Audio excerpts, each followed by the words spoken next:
कहानी को मुझे आर्यन के पिताजी ने भेजा है, तो मैं इस कहानी को आप सभी को आर्यन के नज़रिए से सुनाने वाला हूं। तो चलो इस कहानी की शुरुआत करा जाए। मेरे पिताजी बहुत ज़्यादा ही गरीब होते हैं, तो वो मेरी दाखिला एक सरकारी स्कूल में करवा देते हैं और मैं दाखिला के बाद स्कूल जाना शुरू कर देता हूँ और मेरी अच्छी खासी पढ़ाई चल रही होती है। कुछ दिनों बाद मेरे कुछ दोस्त बन जाते हैं और वो मुझे लंच में बाहर स्कूल के ग्राउंड में खेलने ले जाया करते थे।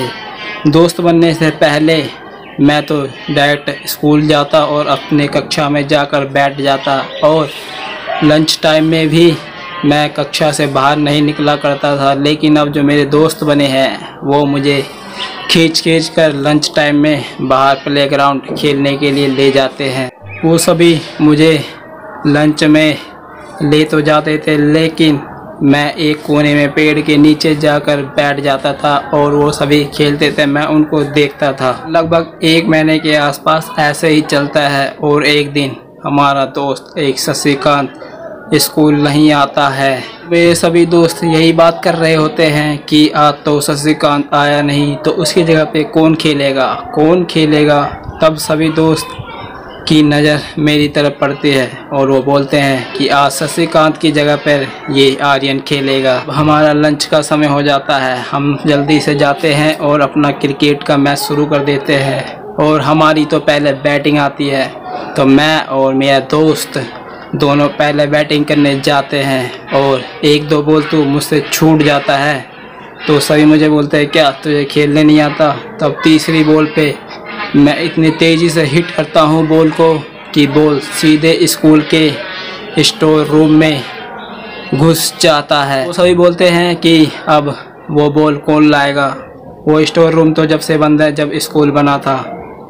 स्कूल के बनते ही 2 साल बाद वो स्टोर रूम जब से ही बंद पड़ा हुआ है और उसके अंदर अब जाएगा कौन। में से एक दोस्त वो बॉल लेने जाने के लिए तैयार हो जाता है और उसी वक्त हमारा लंच ख़त्म होने का बेल भी बज जाता है और हम सभी अपने अपने कक्षा में जाने के लिए तैयार हो जाते हैं। लेकिन हम में से एक राहुल वो कहता है कि मैं तो अब बॉल लेकर ही आऊँगा, चाहे लंच ख़त्म हो चाहे कुछ भी। हम सभी अपने क्लास में चले जाते हैं और राहुल स्कूल के पीछे यानी कि कमरे के पीछे चला जाता है वो गेंद निकालने के लिए। स्टोर रूम का दरवाज़ा जो होता है आगे से उस पर लॉक लगा होता है, इसलिए राहुल पीछे के रास्ते जाता है और हम अपने अपने क्लास में जाकर पढ़ ही रहे होते हैं। तभी राहुल की बहुत तेज चीखने की आवाज़ आती है। ये आवाज़ सुनकर हम सभी दोस्त सीधे स्टोर रूम की ओर जाते हैं और कुछ भी करके स्टोर रूम का दरवाज़ा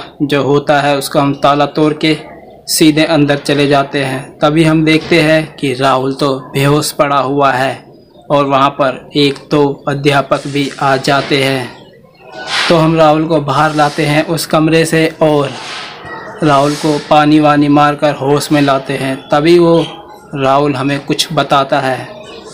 वो बताता है कि हमारे सामने यानी कि मेरे सामने जैसे खिड़की से आया तो शशिकांत मुझे यहीं पे उस बॉल के साथ खेलता हुआ मिला। उसके आँख लाल थे, बाल भी बिखरे हुए और तो और पैर भी उल्टे थे। ये सभी दोस्त बोलते हैं कि हमारा जो दोस्त शशिकांत था वो क्या आत्मा है। तभी उनमें से एक अध्यापक उस स्कूल का सबसे पुराना होता है जो कि वो हमें उस स्टोर रूम के बारे में कुछ बातें बताते हैं। वो बताते हैं कि जो दोस्त तुम्हारा शशिकांत है इसी कमरे में कुछ साल पहले अपनी जान दे दी थी, क्योंकि उसके 12वीं कक्षा में बहुत कम ही नंबर आए थे। लेकिन वो खेल कूद में बहुत ज़्यादा ही अच्छा था, लेकिन उसके घर वाले उसे कलेक्टर बनाना चाहते थे, इसलिए उसने अपनी जान दे दी थी इसी कमरे में। क्योंकि शशिकांत को क्रिकेट खेलना बहुत ज़्यादा पसंद था, इसलिए वो तुम्हारे साथ खेलता है और उसकी आत्मा इसलिए ये यहाँ भटक रही है क्योंकि उसकी मृत्यु समय से पहले हो गई है। वो बोलते हैं कि वो सिर्फ अपने उम्र वाले बच्चे को ही दिखाई देता है, लेकिन वो किसी के साथ गलत नहीं करता। इतना कह के वो अध्यापक वहाँ से दुखी मन से चला जाता है और हम सभी दोस्त सोच में पड़ जाते हैं। और ये कहानी आपको कैसा लगा कमेंट में ज़रूर बताना, और वीडियो लाइक, चैनल सब्सक्राइब, और जब तक के लिए राधे राधे।